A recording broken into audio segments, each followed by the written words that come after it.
Ayan, nabalatan na lahat ng eggplant. Hi! Good morning! So, ako po si Mary. So, ngayon magluluto tayo ngayon ng ating tortang talong. So, ito po yung version ko ng aking tortang talong. So, ngayon, ang mga ingredients lang po dyan. Siyempre, yung kanina, pinakita natin. So, nag-ihaw tayo ng eggplant. So, ito na yung naihaw natin ngayon. Ayan na siya.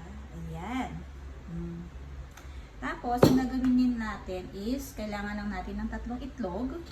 So, nasa sa inyo kung gusto nyo mas maraming itlog, pwede rin naman. So, ayan. Yung itlog, hatiin natin. Hatiin tuloy. Buksan pala. Buksan natin siya. So, 3 eggs. Ayan. So, hindi ako professional chef po, ha? Working mom. Ayan. So, yan. Share lang natin kung paano tayo nag-ulit ng tortang talong. And then, pagkatapos po niyan, hugasang tayo sa bit. Ayan. Ayan. So, ibibit lang natin yung ating eggs. Pero ako kasi, nilalagyan ko ng bawang. Kasi parang mas masarap siya pagka may bawang. Baka rin kasi yung aroma ng bawang. So, yan. Tanggalin lang natin. O, diba? Ganito talaga ako magbalat ng bawang. At least yung yung kanyang aroma lumalabas na kaagad. So, yan. Naghugas naman po ako ng kamay. So, malinis ang kamay natin bago tayo magluto. Ayan. Tapos, so, yan. I-mince lang natin siya. Ayan. Sarap ito talaga pang almusal eh. Tapos, lagay natin siya dyan. And then, lagyan natin siya ng salt. Ayan. So, i-stir lang natin siya. Pag stir, sabi nga mamshi, masarap din itong lagyan ng paprika. Alam ko may paprika. Ayan. Lagyan natin siya ng paprika.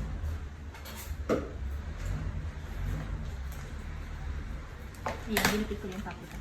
Mga konti lang naman na paprika. Oops. Konti lang. Para lang sa smoky flavor. Mag-add pa sa smoky flavor. Oops, sorry. So, yan. Halo lang natin siya. Yan. Halo lang ng ganyan. Tapos, ibuhos natin siya dito sa ating parang mixing bowl dito. Yan. Yan. Yung iba naglalagay din ng patis. Pwede rin naman kung gusto niya. Pero ako talaga salt lang. Pwede nyo rin lagyan ng pepper. Pero ako kasi may kakain din ng mga bata. So, ayaw nila ng pepper. So, yan. Halo-halo lang natin siya. Mix lang siya. Kung meron kayong pang-whisk, yung bilog, yung tawag yung bilog, ikakunin ko lang, ha? So, ito. Yan. So, pwede yan. Mas mabilis. Ayan, pang-whisk. Halo-halo lang natin siya. So, yan. And then, pag nahalo na natin siya, etong egg, ayan ha, malinis po yung aking kamay. I-flat nyo lang siya dito sa ating, yan, container. Yan, dyan, baliktad. Babaliktad din natin. Then, ito rin, yan, so isa-isa. Yan. Ang ating torta, ito-torta na natin siya.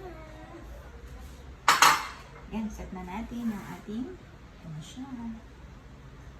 I-fry na natin siya, ha? Ayan, lagyan na natin ng mantika. Kahit anong oil po. Vegetable oil, canola oil, olive oil. Pwede po yan. Painitan lang po naman na natin siya. Tapos, ilagay na po natin yung tortang talong. So, ako po, gumagamit po ako dito ng parang plato. Ayan, ganyan. Tapos, slide natin siya. Yan. Tapos, para mas, malasa.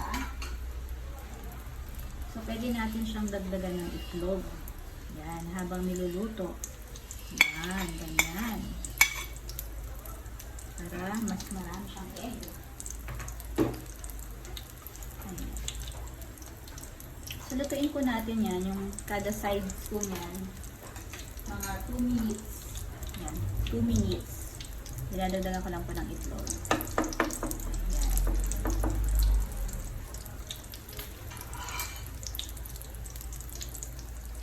Yun.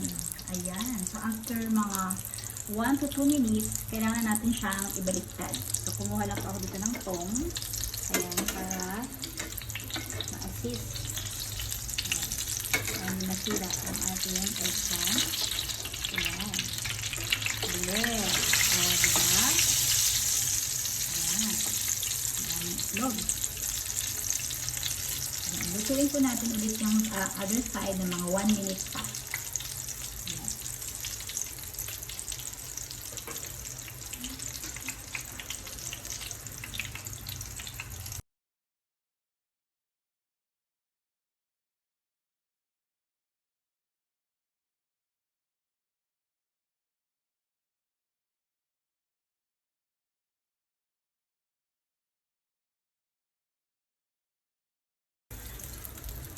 So, strain na natin siya.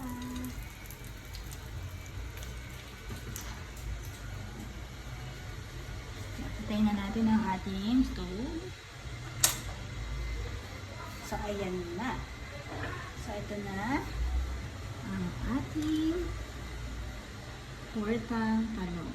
So, kung may strainer po kayo, so mas maganda po para po yung mga excess oil ay mahulog or mawala kasi ayaw din naman natin na masyadong oily. So, yan.